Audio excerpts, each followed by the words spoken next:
Maya Jensen never meant to place her hand into the air that morning in the courthouse parking lot. Yet something in her, some old, stubborn spark that had survived betrayal, poverty, and years of grease-stained struggle, rose before she could stop it. The Sterling estate stood like a forgotten wound on Hollow Ridge Road, a mansion the town whispered about, a relic people claimed was cursed. But to Maya it looked like something she understood, damaged, abandoned, but still holding shape. When the gavel fell and the house became hers for $1,000, fear wrapped around her ribs like a tightening rope. Back home, the deed lay on her tiny kitchen table as Sophia hummed through her homework, unaware that her mother had just jeopardized everything for a property older than her own lifetime. Days later, when they first stood before the towering stone structure swallowed by ivy and silence, Maya felt both foolish and strangely called. Dust swirled through cracked marble halls as she opened each door, revealing lifetimes left behind, rooms where time had settled like a second skin. But it was the locked door at the end of the upstairs hallway, small, almost shy, that sent a shiver through her chest.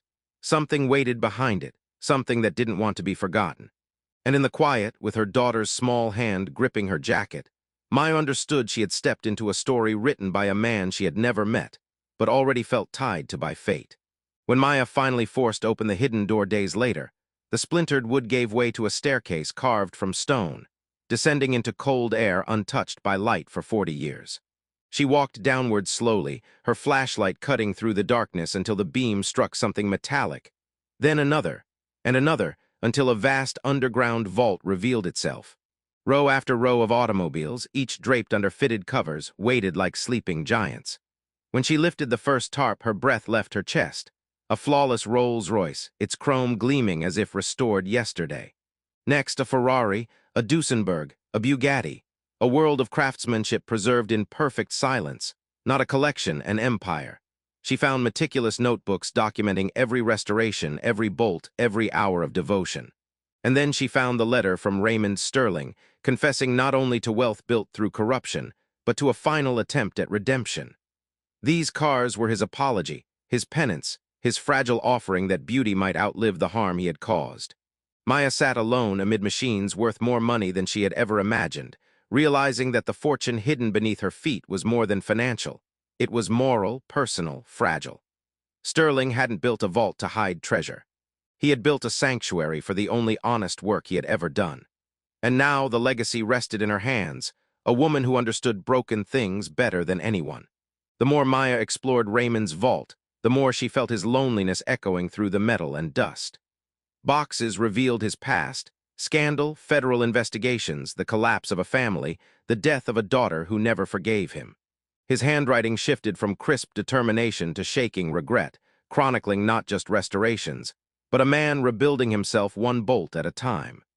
As she traced his notes, she saw pieces of her own life reflected.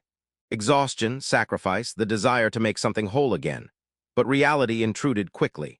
When she met Raymond's former attorney, Thomas Brennan, the truth sharpened into something dangerous. He had paid the electrical bills for decades, protected the vault, kept the secret alive because Sterling believed one day someone worthy would find it. But Brennan also warned her. Collectors had searched for these cars for years, and once word leaked, they would not ask, they would take. And they would come armed with lawyers, lies, and ownership claims reaching back generations. Maya returned home shaken, knowing that one wrong move could destroy everything she hoped to build for Sophia. That night, her phone buzzed with unknown numbers, subtle threats, and masked pressure to sell. What had begun as a discovery now carried the weight of a target. Maya looked at her sleeping daughter and felt the weight of Sterling's legacy crash against the fragile safety of her world. She had inherited not just a fortune, but a war. The storm arrived quickly. Within days, collectors circled like vultures dressed in tailored suits. They knocked on the mansion's door with smiles too polished to trust, offering millions and then sliding into threats when Maya refused. One attorney claimed a rare cord 812 in the vault had been stolen decades ago and promised a lawsuit that could crush her. Another collector warned her that, "People like you don't win battles like this." Reporters camped outside her apartment. A black SUV began shadowing her truck. Anonymous messages crackled through her phone, cold and predatory. "Think about your daughter." Fear became a shadow that moved with her.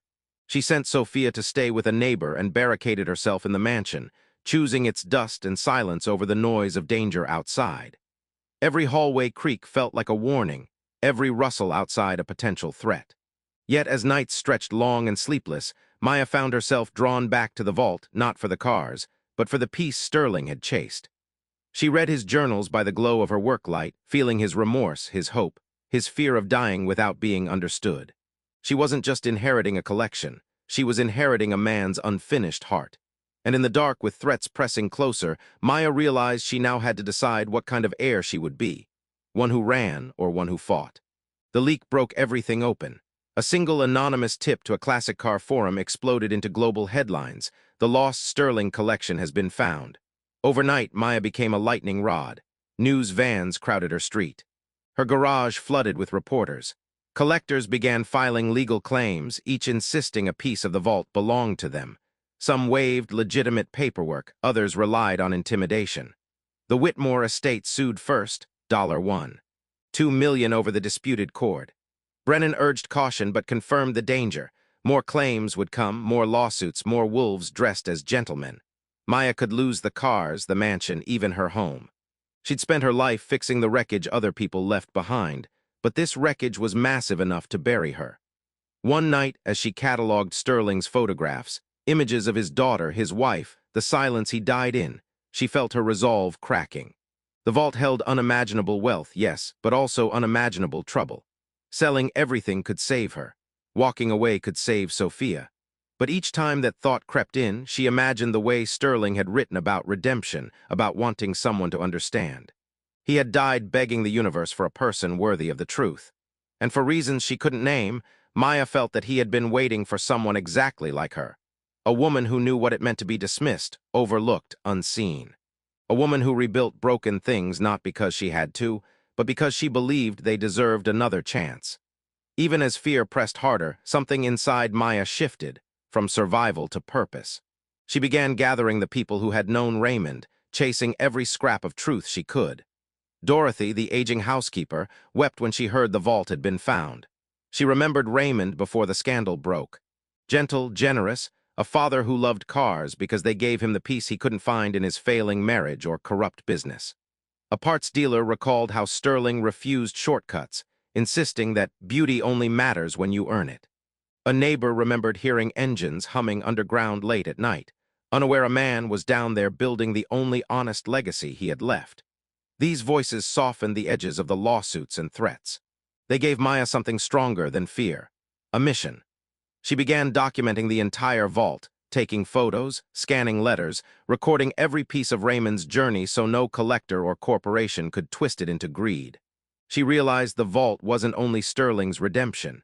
It was a message for anyone who had ever felt trapped by their past. When she looked at those machines, she no longer saw dollar signs. She saw the hands of a dying man shaping beauty from guilt. She saw a reminder that broken people could still leave something magnificent behind. And she knew, selling the collection to the highest bidder would be a betrayal of everything Sterling had tried to become. But standing for something comes with a cost. The more Maya resisted, the harder the pressure mounted. Lawsuits multiplied. Anonymous cars tailed her. Collectors whispered that she would lose everything in court, yet she refused to bend. And somewhere in that rising storm, courage found her.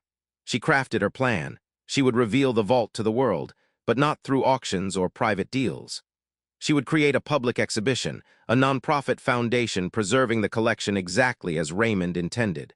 For wonder, not wealth. She would honor every bolt, every journal entry, every hour of his redemption. When she met with Brennan to share her plan, the old attorney's eyes filled with something like relief, as if he had carried this hope for decades. Still, danger escalated. A late-night break-in attempt at the mansion. A threatening letter left on her truck. But for the first time in years, Maya didn't break. She had spent her life being underestimated by landlords, by customers, by a world that never saw a mechanic as someone with power. But now, holding a legacy worth $230 million, she understood something essential. Value wasn't measured in dollars, but in the courage to protect what mattered.